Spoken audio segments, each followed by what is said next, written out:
Alright, kita sudah pun berada di talian Facebook rasmi penerbit News Malaysia Pahang ya.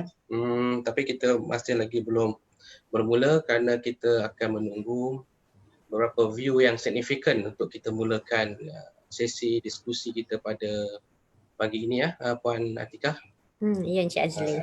Kita tunggu sebentar ya. Sekarang ni masih lagi view-nya masih lagi kurang. Kita tunggu sedikit masa untuk kita mulakan diskusi kita yang kali kelima ni, insyaAllah. Dan untuk pengetahuan pihak penonton ataupun yang sedang mengikuti live kita pada pagi ini, saya mengalu-alukan untuk berkongsikan link ataupun share siaran langsung ini dengan rakan-rakan dan juga kepada rakan-rakan yang masih menunggu masa. Saya harap bersabar, insyaAllah kita akan mula tak lama lagi kerana panel kita sudah pun bersedia ya. Kita tunggu dulu beberapa rakan-rakan kita yang hadir untuk sama-sama mengenali kita. Di samping itu, jangan lupa like dan share Facebook penerbit News Malaysia Pahang untuk memberi manfaat kepada rakan-rakan kita yang lain yang mungkin terlepas pandang bahawa pagi ini kita ada satu lagi sesi ya, diskusi siri yang kelima ya. Sambil-sambil itu, ingin saya maklumkan juga kepada rakan-rakan ataupun kepada penonton, netizen bahawa kita mengadakan siri kelima ini dengan bertujuan untuk meraihkan Karnival Buku Ilmiah dalam Talian yang dianjurkan oleh Majlis Penerbit Ilmiah Malaysia MAPIM ataupun singkatannya KABI ya. Kita sedia maklum Pesta Buku Antarabangsa Kuala Lumpur tahun ini ditangguhkan ya. Jadi kita terpaksa menggunakan platform online ataupun dalam talian bagi meraihkan ataupun mewujudkan pesta buku dalam talian. Okey, sebab tu ini antara inisiatifnya.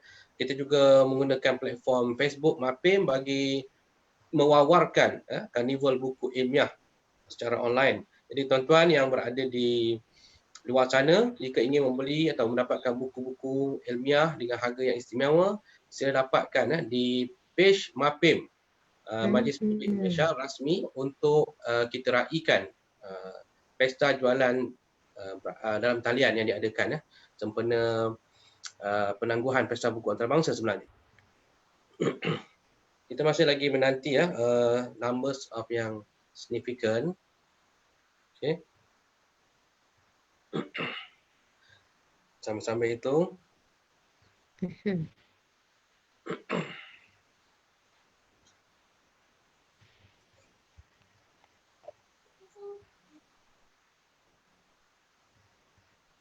saya nak mengulangi bahawa boleh share kita punya Facebook dan like Facebook penerbit, dan juga program ini juga boleh ditonton melalui Facebook EAP ya. Betul Puan Atikah ya? EAP ya. Yes. Dapat juga EAP UMP. Ya, ditonton melalui page EAP UMP ya, Facebook EAP UMP untuk live secara langsung kita pada pagi ini. InsyaAllah kita akan mula sebentar lagi kerana kita menunggukan rakan-rakan yang mungkin kadang-kadang ujung minggu ni lambat sikit dan kita buka, mungkin akses internet pun agak yalah, dengan puasa lagi. Betul. Mungkin malam tadi kan dah 10 malam terakhir Encik Azli Betul, malam terakhir mungkin ramai yang tidur lewat ya.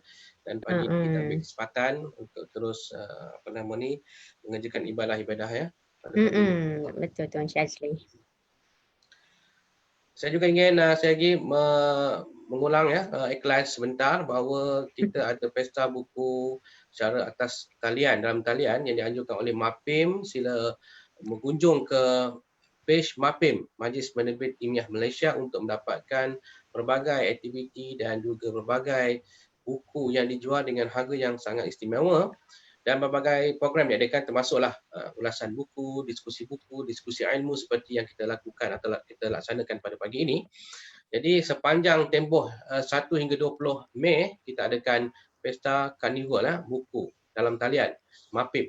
Jadi jangan lepaskan peluang ini ya pada mereka yang berada di luar sana, dapatkan buku-buku penerbitan daripada seluruh universiti awam Malaysia yang kita adakan dalam talian, jualan dalam talian. Jadi berbagai diskaun ada. Petang ini juga kita ada satu lagi diskusi buku penerbit Universiti Malaysia Pahang dengan MAPIM di page rasmi MAPIM ya.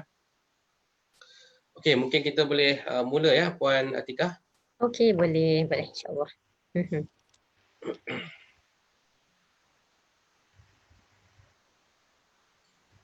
Sekejap kita bagi seminit dulu ya. Okey, boleh Encik Azli.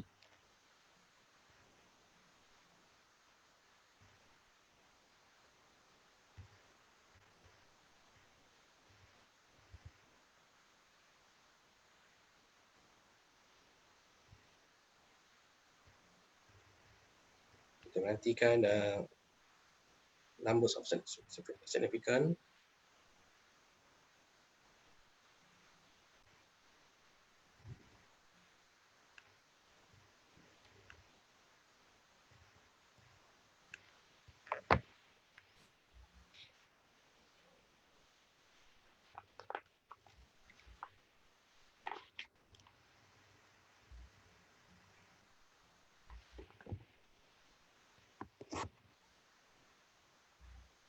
Untuk mereka ya yang terlepas menonton seri-seri 1 hingga 4, anda boleh ke page kami melihat siaran ulangan ataupun video yang telah kami rakamkan melalui YouTube. Boleh lihat semula ya topik-topik yang mungkin menarik minat anda dalam siri yang sebelum ini ya. Kali ini adalah siri yang kelima kita adakan untuk pagi ini ya.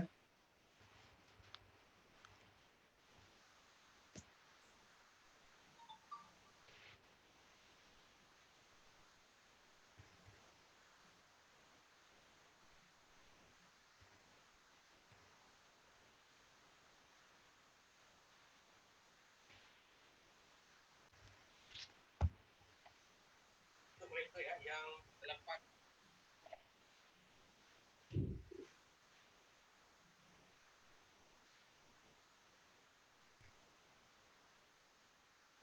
untuk mengetahui semua, kita berharap konsep ini dapat disebarluaskan dengan menekan butang share dan juga URL kita, link kita, sebarkan sebanyak mungkin kepada rakan-rakan di luar sana melalui WhatsApp dan Telegram supaya ilmu ini akan dapat lagi dimanfaat oleh ramai pihak ya. InsyaAllah.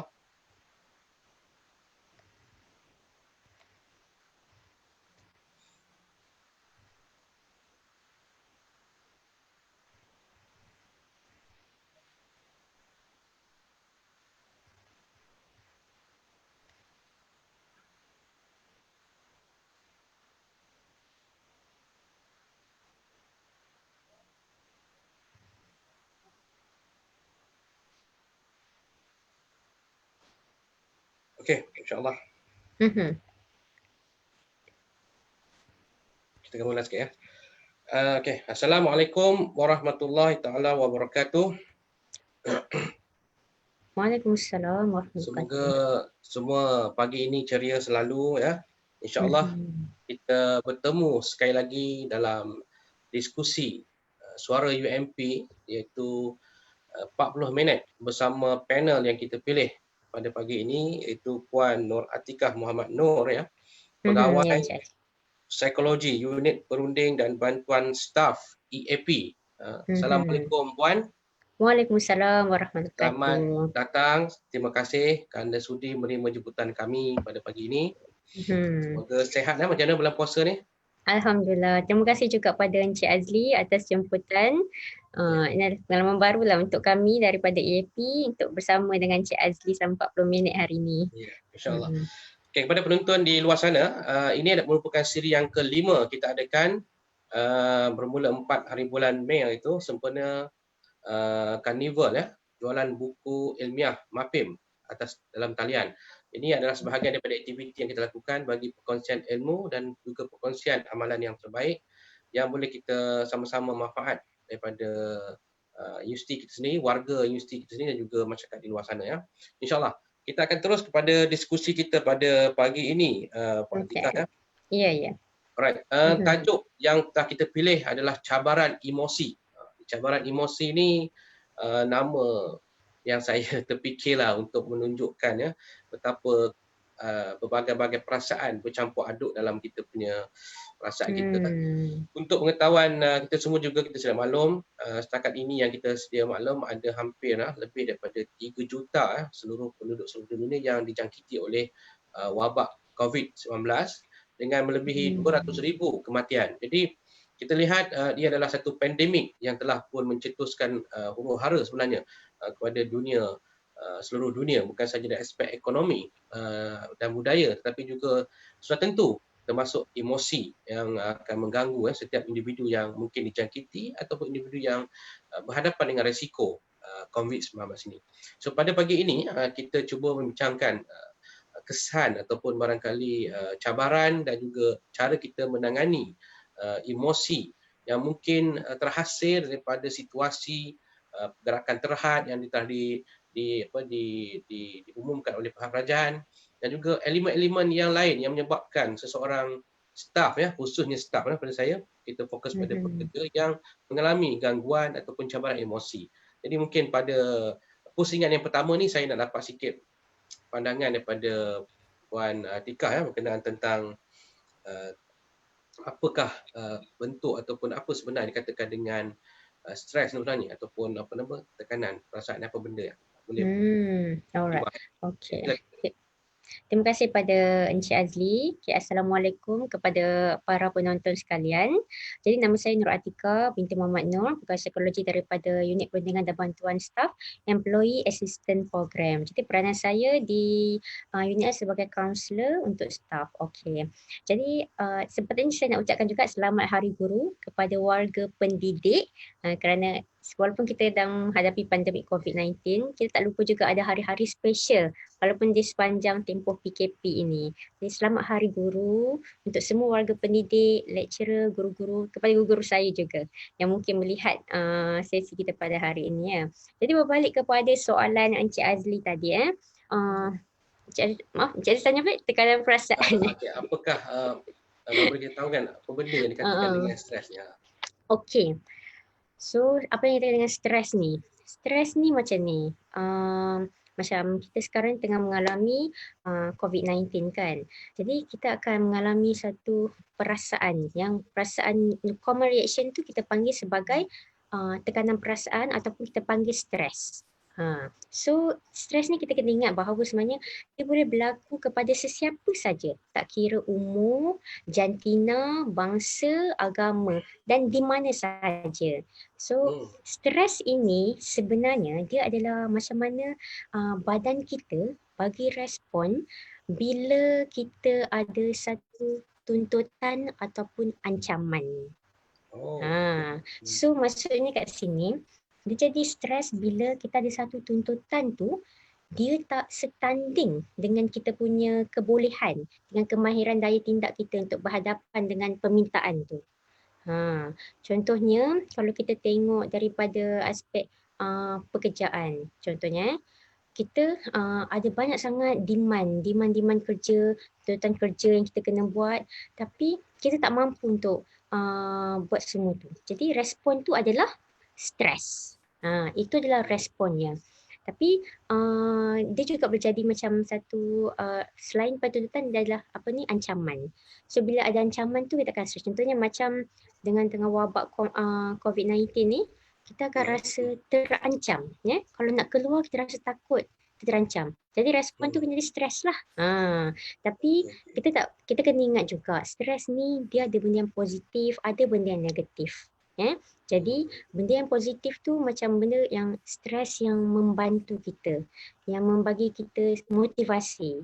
Contohnya macam saya nak go live untuk hari ni kan. Jadi saya stres sikit. Jadi saya prepare.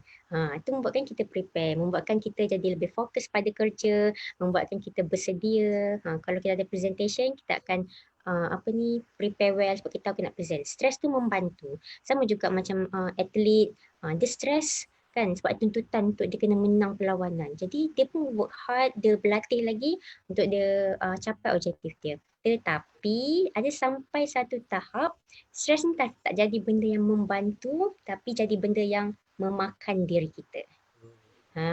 So benda yang jadi makan diri kita tu dia akan mendatangkan keburukan, dia akan bagi kesan negatif juga pada kesihatan fizikal dan kesihatan mental. Dia akan kacau banyak benda lah dekat situ. Dia akan kacau kita punya perasaan, dia akan kacau kita punya mood, produktiviti kerja produktiviti kerja kita, akan ganggu juga relationship kita sama ada dengan rakan sekerja ataupun dengan ahli keluarga kita. Jadi kat situ kita kena alert, kita kena tahu kalau kita ada rasa something wrong dengan diri kita, so kita kena pause kejap dengan semua demand-demand, tuntutan ataupun ancaman ni. Sebab kalau dia tahu there's something wrong, itu adalah satu masa untuk kita reflect balik, kita kena stop daripada keep menghadapi dengan tuntutan-tuntutan ni, stres ni, sebab kita kena lindungi diri kita. Kita kena lindungi diri kita daripada terus berhadapan dengan stres ni. Macam mana kita nak lindungi diri kita? Dengan kita kena kenal pastilah. Kita kena tahu apa simptom stres tu. Jadi kalau kita berterusan bekerja, berterusan non-stop kerja, tapi kita pun buat kerja yang betul, kita tengok outcome, result. Tapi apa yang terjadi pada diri kita? So kita tak tahu. So kita kena tengok balik macam mana cara kita berfikir, macam mana perasaan kita, macam mana kelakuan kita. So bila kita tahu apa ni simptom dia, so kita kena ambil inisiatif untuk mengurangkan kesan-kesan buruk ni. So itu yang saya boleh cakap. Okay. Terima kasih Puan Atika untuk yang pusing yang pertama. Kepada mereka yang baru menyertai kita di live, kita juga boleh memberi soalan-soalan yang difikir relevan untuk bertanya kita. Topik kita pada hari ini adalah cabaran emosi, iaitu tentang stres ya dalam kalangan warga kerja kerana faktor COVID. Jadi boleh letakkan soalan anda di komen. InsyaAllah saya akan baca dan kita akan berdiskusi selepas itu, bertanya selepas kita selesai ataupun isu-isu utama. Okay, Puan Atika, saya nak kembali pada Puan Atika tadi. Ada satu perkara yang ayat yang Puan Atika guna itu simptom ya. Simptom ataupun kita fikirkan apa kriteria ciri-ciri. Apa ciri-ciri staf ataupun personal ataupun individu yang kita katakan mempunyai gejala tekanan perasaan? Mungkin kita dapat kongsi di sini. Okey, sebelum saya pergi pada gejala, saya nak semua penonton faham dulu apa yang jadi pada diri kita masa kita stres. So bila kita faham tu baru kita boleh identify gejala tu. Dia macam ni Bila masa kita stres kita salah satu respon stres ni kita panggil sebagai respon fight or flight. Contohnya macam kita tengah bawa kereta benda ni jadi pada saya, so saya boleh share juga. Kita tengah bawa kereta, tiba-tiba kereta belakang ni macam sama ada dia tengah ghostan, dia tak sedar, hampir-hampir nak langgar kita. Semasa kita tengah stres lah. Tengah stres sama ada kita nak fight or flight. Selalu kita tengok dalam TV dalam movie kita saja nampak scene di mana orang tu nak lintas jalan, tiba-tiba ada lori datang nak langgar dia. So dia macam tercengang, dia tak bergerak. Tu sebenarnya kita panggil respon dia freeze. Dia menjadi respon dia fight or flight or freeze. So respon ni ada bila kita ada ancaman lah, terasa terancam. So apa yang jadi bila kita tengah dalam situasi fight or flight tu, kita punya sistem saraf ataupun kita panggil nervous system kita akan bagi respon dengan mengeluarkan hormon stres. So hormon stres ni macam adrenalin atau kortisol. So bila dia keluar, dia akan menyediakan badan kita ni untuk satu situasi emergency respon. So apa yang jadi, jantung kita akan berdegup kencang. Lepas tu otot kita pun akan macam tighten jadi kejang. So macam semua orang akan rasa muscle tighten. Lepas tu tekanan darah kita akan jadi apa Encik Azli? Tinggi, naik. Betul. Akan jadi tinggi, yes. Kemudian kadar pernafasan kita akan jadi lagi laju. Dan masa itu deria rasa kita pun akan jadi lebih tajam. So perubahan fizikal ni dia akan meningkatkan kita punya tenaga sebenarnya, stamina kita. Tu sebab kadang bila orang stres tu dia boleh buat kerja. Dia boleh buat kerja sebab dia stres. Meningkatkan lagi stamina dia. Tapi dia tengah stres sebenarnya. So bila ada gejala-gejala fizikal ni, dia akan berlarutan kepada benda lain juga. Contohnya bila dah naik darah tinggi, dia punya kadar degupan jantung, dia ada efek lain di mana gastric juice tu akan keluar dan dia pun akan mudah dapat gastrik, perut kembung. Dia tambah teruk lagi bila dia dah start dengan ni, kita panggil gejala-gejala fizikal di mana dia sakit belakang. Oh, itu dapat dilihat dah, gejala-gejala fizikal tu dapat dilihat, susut Ha, badan makan ke yes. tak? Itu Tak. itu pun makan itu kita panggil satu gejala jugalah. Ni satu yang kita cakap adalah gejala fizikal. Maksudnya badan kita, kita sepatutnya boleh rasa benda tu. Kita boleh tahu badan kita dah start sakit belakang, kita macam rasa tak bernafas sebab dia kena faham macam ni daripada stres dia akan jadi kepada anxiety. Di mana dia dah mula start dengan stres, dia akan start dengan kerisauan-kerisauan melampau. Kerja tak siap lagi, bos dah minta macam ni. So, simptom gejala fizikal ni at least kita kena tahu. Kita kena tahu supaya kita tahu yang kita tengah dalam keadaan stres. Bila ada simptom gejala fizikal, dia akan berjangkit kepada gejala psikologikal.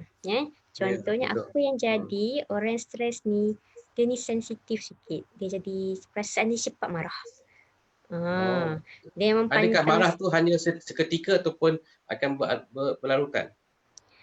Dia bergantung kepada orang tu lah. Mungkin macam contoh tengah buat kerja, contoh sekarang dengan kerja di rumah kan.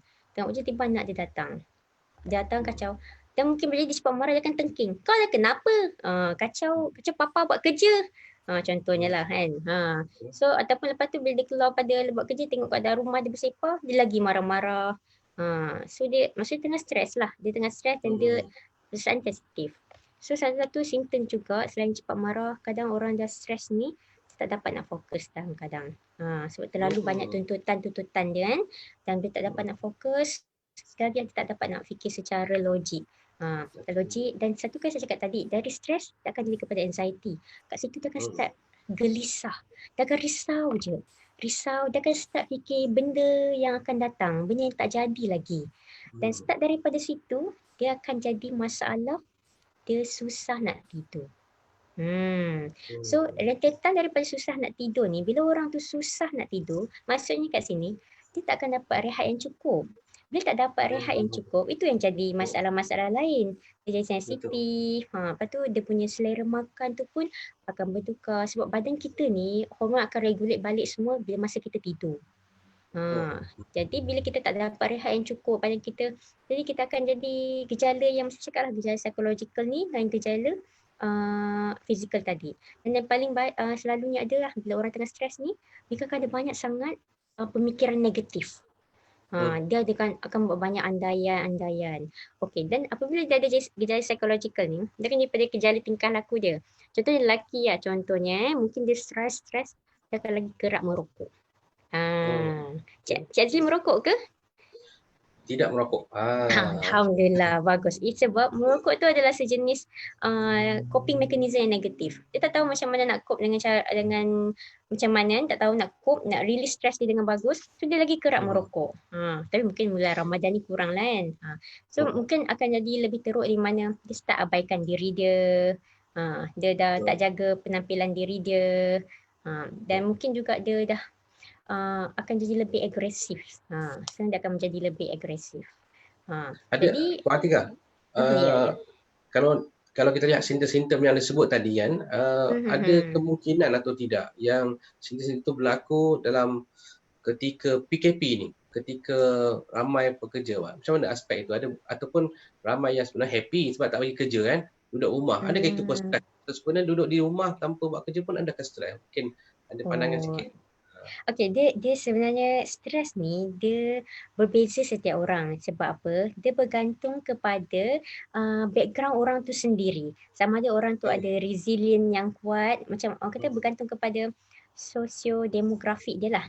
Sosiodemografik tu macam mana umur dia, macam mana background cara dia dibesarkan, sebenarnya persepsi dia terhadap sesuatu perkara tu. Setengah orang macam time PKP ni kan, dia kena bekerja dari rumah dan dia boleh bersama keluarga dan dia boleh tengok dia punya adaptability. Dia boleh adapt dengan cepat situasi tu dan dia fleksibel. Jadi kat situ dia punya daya tindak tu tinggi. Jadi orang macam ni stres dia kurang. Tapi kalau orang yang susah nak adapt dengan keadaan baru dan dia punya dia tak tahu nak cope dengan positif. Jadi benda tu akan menyebabkan dia stres lah. Duduk di rumah, bekerja dari rumah, tu saya cakap terpulang kepada individu tu macam mana. Ada orang kita dah kena kerja kat rumah, lepas tu kita kena memenuhi permintaan tuntutan keluarga, nak jaga anak. Kalau suami isteri bekerja, jadi anak tu pula, contoh kalau anak yang kecil-kecil yang memerlukan perhatian, perlukan untuk kita uruskan mereka, itu akan mengundang stres lah, mengundang stres yang tinggi. Maknanya stres ni sebenarnya bergantung pada individu. Situasinya adalah individu yang akan ketahui. Pada pengalaman Puan Atikah selama bertugas sebagai pegawai psikologi di Universiti Malaysia Pahang, mungkin ada tak dalam kalangan staf-staf kita ataupun pertemuan ataupun penemuan tentang aspek-aspek tekanan khususnya dalam ketika era COVID ini, adakah yang ada tak isu-isu yang boleh kita contohlah tekanan-tekanan yang berlaku? Okey. Sebenarnya okey lah, isu dan klien saya biasanya itu adalah confidential lah, tapi apa yang saya boleh sharekan secara general, tekanan-tekanan berlaku sebenarnya lebih kepada bila kita bekerja dari rumah, dan bila kita bekerja dari rumah, stres tu macam contohnya equipment, kita tak ada peralatan, lepas tu kita stres lebih kepada macam line internet, macam nak buat kerja kalau tak ada internet. Lepas tu macam contohnya academician sekarang ni banyak yang kena buat online apa semua kan. So dengan demand permintaan kerja, so itu stres yang berlaku lah. Dengan salah satu lagi contohnya arahan kerja yang kurang jelas. So sebenarnya saya rasa itu bukan setakat di di tempat kita saja. Saya rasa di semua organisasi lain pun sedang menyesuaikan diri dengan keadaan work from home ni. Dengan norma baru ni, yes. Okey, Mak Tira, kita nak tahu jugalah kalau ada perkongsian ataupun mungkin Mak Tira boleh sharekan di sini apakah langkah-langkah ataupun tindakan organisasi yang patut dilakukan bagi menghadapi staf-staf dia yang mengalami stres secara dalam lingkungan arahan PKP mungkin kita fokus pada faktor PKP tadi. Mungkin macam tadi Puan Atirah sebut, tak ada internet, tak ada, kadang-kadang itu pun menjadi tekanan sebenarnya kepada staf-staf yang bekerja di rumah.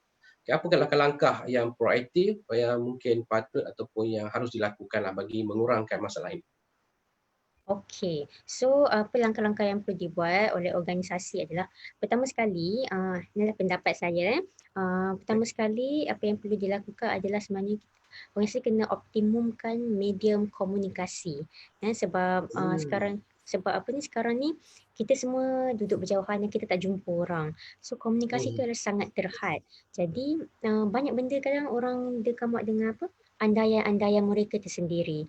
Okey, macam contohnya kan sekarang ni kita dah bekerja, contohnya UMP ditutup. So bila UMP ditutup, ada staff yang masih lagi kena bekerja, ada staff kena kerja di rumah, ada staff yang memang normal dia kena kerja di office baru dia boleh kerja. So dan kita juga di UMP kita ada pelbagai lapisan staff, contohnya macam staff tetap, staff kontrak, disas kan. So banyak sangat kerisauan. So kat situ organisasi bila dia kena berkomunikasi dengan staff dan kena transparent. Dan apa yang saya tengok inisiatif yang telah dibuat oleh UMP tu sangat bagus, di mana NC kita sendiri telah bercakap dengan kita kan. Dan menerangkan daripada point of view beliau. Jadi bila ada komunikasi tu, kita sebagai staff dan mendengar daripada pimpinan tertinggi tu, dia akan datangkan rasa lega sebenarnya. Sebab staff ni dia buatkan banyak tertanya-tanya macam mana. So sebab tak ada komunikasi tu akan membuatkan staff stres. Okey, itu yang pertama. Yang kedua, langkah-langkah dia yang kan bila kita dah start kerja dari rumah ni, everything sekarang go for online. Okay, so bila go for online, kita kena provide training sebenarnya. Training untuk mana training? Training yang disediakan oleh organisasi lah. Yes, training yang disediakan organisasi untuk benda-benda online ni macam ni. Sebab benda ni adalah norma baru. Sebelum ni kita meeting face to face kan. Sekarang dah go atas talian. Jadi tak semua orang sebenarnya reti. Especially kalau staff yang dah berusia contohnya. Staff yang berusia. Mungkin macam kita ni, kita macam mungkin savvy lah. Kita bercakap. Masih bagi boleh. Kita bukan godek-godek tengok nak tekan apa. Okay, tu apa yang kita positif side untuk kita. Tapi kita di UMP ada pelbagai range Peringkat umur. umur Yes, Hmm. peringkat umur. So staff yang senior mungkin ada kesukaran sikit bab-bab macam ni. Dari segi savvy teknologi ni. So kalau tak ada training dan mereka pun terkapai-kapai macam ni, itu kan jadi stres lah. Kan jadi Maksudnya, stres. stres ni juga akan menurut satu ilmu kan, ilmu mungkin juga berpandu pada umur, usia, macam yalah kita mungkin tak biasa dengan online, kita tak ada latihan, kita kena sediakan juga latihan supaya mengurangkan faktor-faktor tadi kepada staff-staff yang dah berumur atau berusia untuk mengikuti, menyesuaikan diri dengan keadaan semasa lah ya. Untuk training yang seperti online ni lah, benda yang savvy teknologi ni. So itu sebenarnya saya tengok kita UMP sendiri telah buat. Saya pun sendiri ikut kursus online yang untuk belajar Google Meet yang dianjurkan oleh PPTI baru ni. Dan alhamdulillah kalau saya tak ikut tu mungkin saya sendiri akan stres. So training macam ni memang sangat perlu. So yang seterusnya, tadi yang pertama adalah optimum komunikasi, kedua training, yang ketiga ni adalah langkah organisasi adalah macam mana untuk kita menyediakan equipment untuk staff kita bekerja dari rumah. So sebab of course lah, sebenarnya salah satu bila bekerja dari rumah ni, of course ramai selalu kata isunya macam laptop, internet. Tapi alhamdulillah NC kita ada come out dengan UMP dia come out dengan inisiatifnya internet. Ada, kita dah offer internet percuma tu untuk staff dan juga pelajar.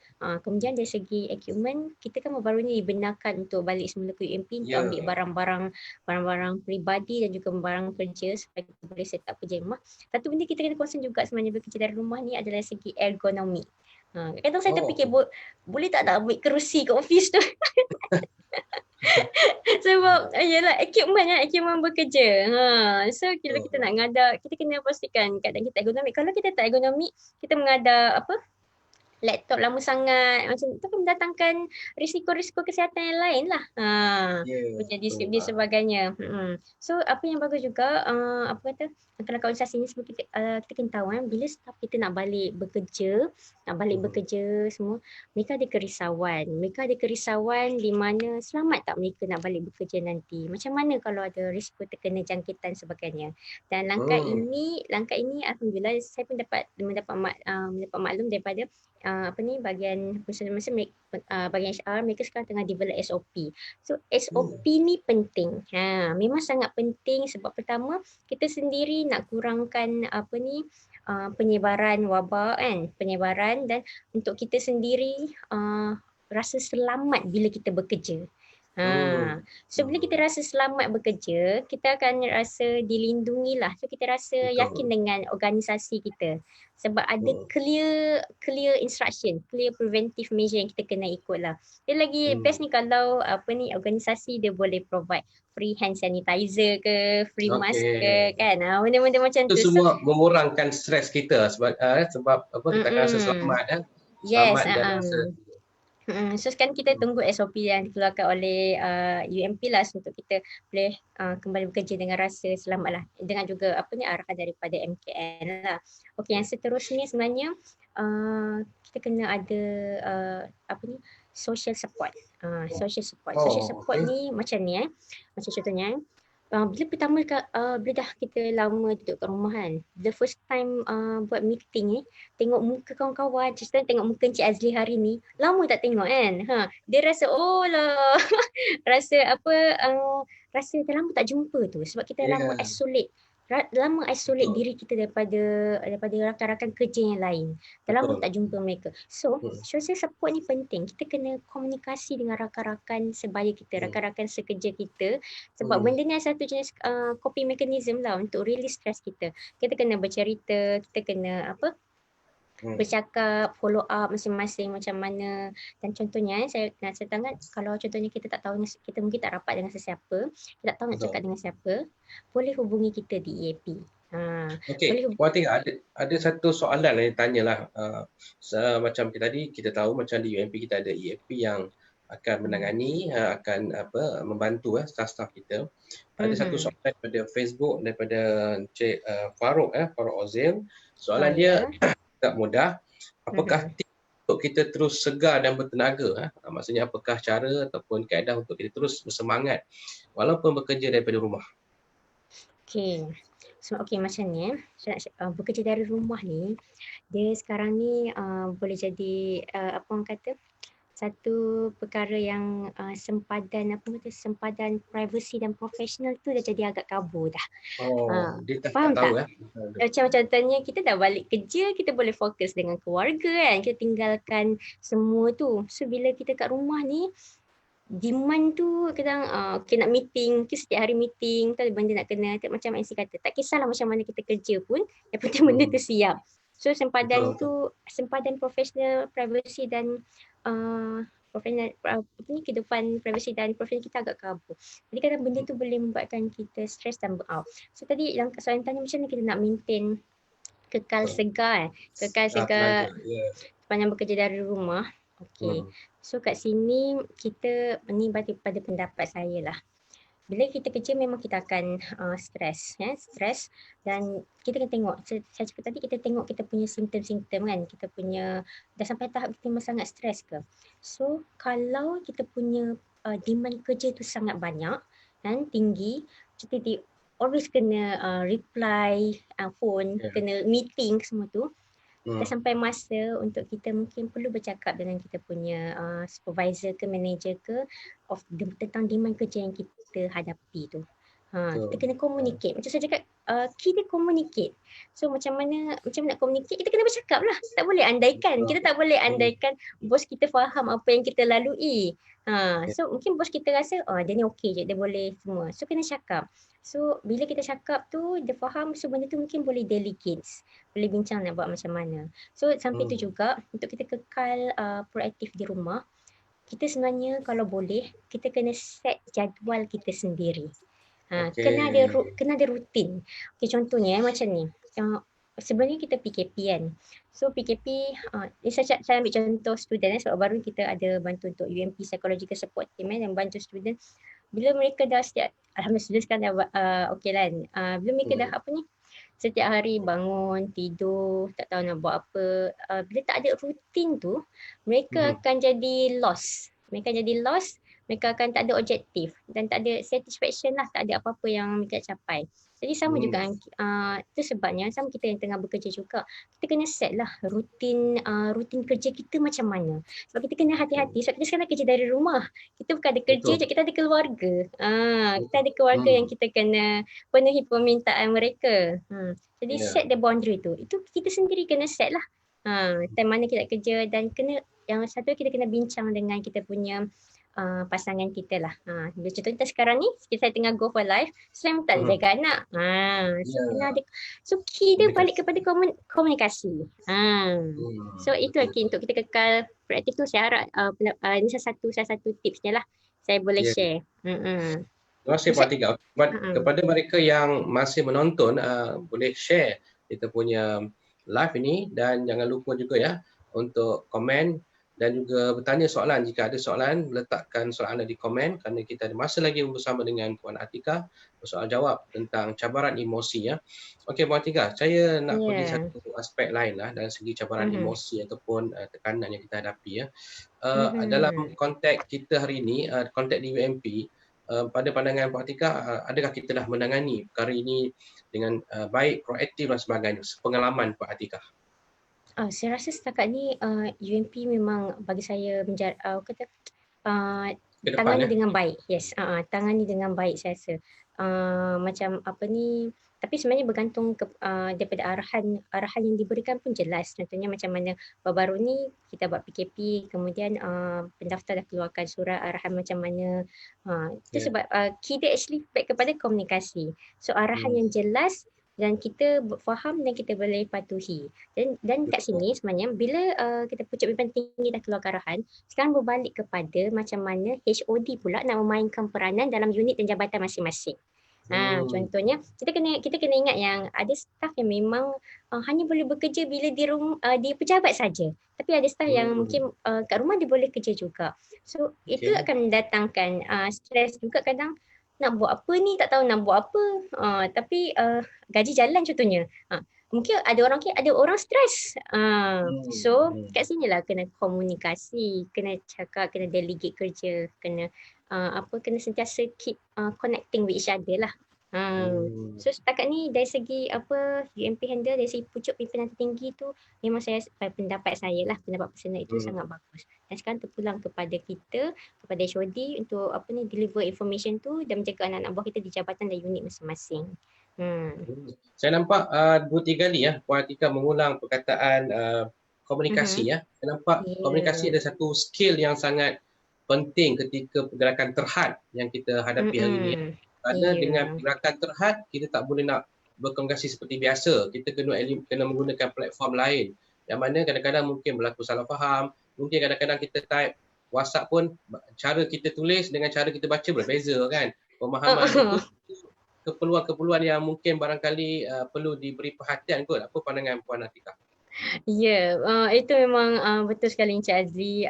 Salah faham tu sangat mudah berlaku dalam media sosial macam ni. Dalam contohnya WhatsApp tu, kadang benda macam ni mungkin kita punya supervisor type sikit, dan kita pun faham lain. Padahal apa yang nak sampaikan tu lain. Tapi kita faham lain, kita akan jadi negative thinking. Bila kita fikir Ya. negatif, kita akan berkesan pada perasaan kita. Kita akan rasa down. So tingkah laku kita, tak nak aku buat kerja, aku nak hantar lambat ke contohnya sebagainya. Jadi untuk komunikasi yang terus sebenarnya saya prefer bukan saya lah, saya cadangan saya. Actually video conference macam ni sangat bagus. Macam ni. Macam contohnya kita saya boleh nampak Encik Azli, saya boleh nampak emosi Encik Azli, saya boleh nampak physical pergerakan badan Encik Azli macam mana. Okey. Tapi melalui telefon tu pun boleh juga, tak ada masalah. Bila Ya. arahan banyak sebenarnya kalau kita nak dengar, banyak sangat orang salah faham dengan WhatsApp ni Encik Azli. Ya, betul. Jadi Jadi benda maknanya benda jadi kecil penting boleh jadi besar. Ya, Ya. betul. Apatah lagi di dalam keluarga pun, family pun, dengan suami isteri pun sentiasa ada masalah juga. Okey, Puan Atika, saya nak bertanya soalan yang mungkin kita pun dah hampir ke penghujung persoalan kita dari segi soalan ialah sebagai pegawai psikologi kita sentiasa dibayangi dengan contohnya dalam situasi sekarang emosi sekarang ni banyak yang negatif buat itu negatif macam-macam kita dibayangi oleh perkara yang negatif jadi pada apatah lagi kalau bila kerajaan suruh kita menuju ke arah norma baru, cara hidup baru, so kadang-kadang banyak disambut dengan cara negatif. Bagaimana kita nak menangani isu-isu negatif, pemikiran negatif ini? Mungkin ada tips sikit satu dua? Okey, pertama sekali kita kena faham. Kita kena faham dan dapat maklumat yang tepat. Masalahnya kalau kita tak faham dan kita membuat andaian sendiri, kita kena tahu fakta kenapa norma baharu ini perlu dilakukan.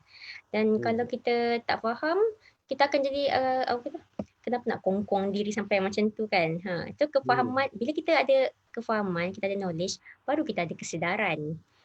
Jadi kalau orang tu tak faham, tak ada kesedaran, so dia akan refuse untuk follow norma baharu lah. Bila dia dah faham, ada kesedaran dekat situ, baru dia akan boleh buat satu perubahan tingkah laku. Sebab dia faham apa yang dia perlu lakukan untuk mencegah daripada penyebaran COVID-19 ni. Dan kat situ sebenarnya dia akan ada rasa bagus tu sebabnya, bagus untuk ada kerisauan ni sikit. Bagus untuk ada risau yang supaya dia individu tu tak membuta tuli buat ikut suka dia keluar tanpa keselamatan. Jadi salah satu juga untuk kita banyak-banyak negatif kan, untuk kita kekal positif. Ini sebenarnya banyak yang selalu dikongsi oleh mana-mana penceramah, ustaz. Salah satu konsepnya adalah konsep kita bersyukur. Bersyukur. Yes, rasa bersyukur. Dia macam ni. Kita kena tahu yang sekarang situasi kita ni sebenarnya kadang jauh lebih baik daripada orang lain. At least jauh lebih baik daripada orang lain yang kita penjawat awam kan. Kita masih ada lagi income, setengah orang tak ada income. Jadi bila kita tengok baik kelebihan-kelebihan yang kita ada ni, dengan berasa syukur tu, dia akan membuatkan perasaan negatif tu jadi positif. So kalau kita susah sangat nak, contohnya saya nak bagi satu tips kan, susah sangat mungkin nak rasa syukur, cuba tulis. Kita panggil gratitude journal. Sebab kadang semua benda tu dalam otak kita. Semua benda kita stres ke pemikiran semua dalam otak. So bila bertambah banyak sangat benda otak, kita kena keluarkan. So kalau boleh setiap hari tu sama ada kita cakap atau kita tulis. tulis apa yang kita rasa syukur hari ini. Apa Hmm. benda yang kita nak capai hari ini. Bila kita Ya. bekerja dari rumah kan macam saya cakap, kita kena ada goal, kena ada objektif, kena ada rutin. So Hmm. baru benda tu akan membuatkan kehidupan kita lagi produktif samping kita ada Hmm. pemikiran yang positif. Okey. Okey, Puan Atikah, terima kasih atas perkongsian kita pagi-pagi. Sebelum kita mengakhiri sebagai Yeah. bicara ataupun diskusi kita, saya nak tanya satu soalan bonus lah. Itu soalan biasa yang kita akan tanya pada semua panel kita. Sebab sempurna Carnival buku ilmiah dalam talian ni. Apa buku yang Puan Atikah baca sepanjang PKP ataupun mungkin kita kongsi bersama di sini? Silakan. Okay, so buku sebenarnya saya baca dalam PKP. Alhamdulillah saya baca buku. Apa ni soalan Cik Aziz. Saya baca buku 3 kertas, 3 krayon, 3 pensel warna. Saya tahu buku tu. Dia adalah saya lupa penulis dia. Tapi buku tu more kepada parenting lah. Gaya didikan asuhan ibu bapa terhadap anak-anak. Benda ni memang saya take seriously take serious sebab macam mana cara kita besarkan anak-anak kita, dia akan membagi kesan macam mana dia akan menjadi orang dewasa macam mana nanti. Itu sebab kadang kita boleh bersyukur macam mana cara kita dibesarkan membentuk diri kita yang sekarang. Itu baik kepada perasaan bersyukur kan. So saya bercadangkanlah untuk semua orang boleh baca juga buku ni. 3 kertas, 3 krayon, 3 pensel warna. Banyak tips yang membantulah dalam parenting. Alright, sebelum kita mengakhiri perbincangan diskusi kita pada pagi ini, boleh tak seminit Puan Atikah beri sikit nasihat kepada pekerja-pekerja kita yang sedang mungkin bekerja di rumah sedang melakukan arah-arahan tugas, apa nasihat seminit? Okey, apa yang saya bercakap ni kena jaga diri lah kita panggil self care. Kita kerja pun kerja, tapi kita pun ada kehidupan juga. Benda ni kita kena cuba balancekan lah. Kita kalau kita tahu, tadi kita cakap pasal simptom-simptom stres. So macam mana kita nak release stres tu lah. Kita cuba jaga diri kita dengan buat benda yang kita suka. Benda ni simple sangat tapi selalu orang tak buat. Maksud saya jaga diri kita, buat apa yang kita suka, take time untuk macam tengok movie ke, buat apa yang hobi kita ke, buat benda yang meriliskan stres kita, bercakap dengan anak-anak kita, benda simple macam tu, makan benda yang kita suka, hubungi orang yang kita sayang dan sebagainya. So self care, boleh Google self care, ada banyak sangat tips, so boleh follow jaga diri kita. Okey. Terima kasih Puan Atikah atas perkongsian sepanjang 40 minit kita bersama pada pagi ini. Kepada semua penonton yang sudi tadi, saya ucapkan terima kasih kerana dapat memberi peluang masa untuk bersama-sama mendengar perbincangan dan perkongsian ilmu daripada Puan Nur Atikah tentang caparan emosi. Di sini saya lagi ingin memberi maklum balas bahawa kita ada pesta buku dalam talian MAPIM. Sila ke page MAPIM untuk melihat berbagai aktiviti. Dan saya ucapkan terima kasih kepada panel kita, Puan Atikah, sudi pada pagi ini. Terima kasih banyak juga Encik Azli atas peluang yang diberikan, dan saya mohon maaf juga jika ada tersalah kata atau sebagainya. Saya juga daripada pihak penganjur mohon ampun dan maaf jika ada kesilapan. Semoga perkongsian ini berguna kepada semua, dan saya sudahi dengan wabillahi taufik wa hidayah. Wassalamualaikum warahmatullahi wabarakatuh. Jumpa kita esok 11 pagi. Waktu yang sama, panel yang berbeza. Sekian, terima kasih. Terima kasih.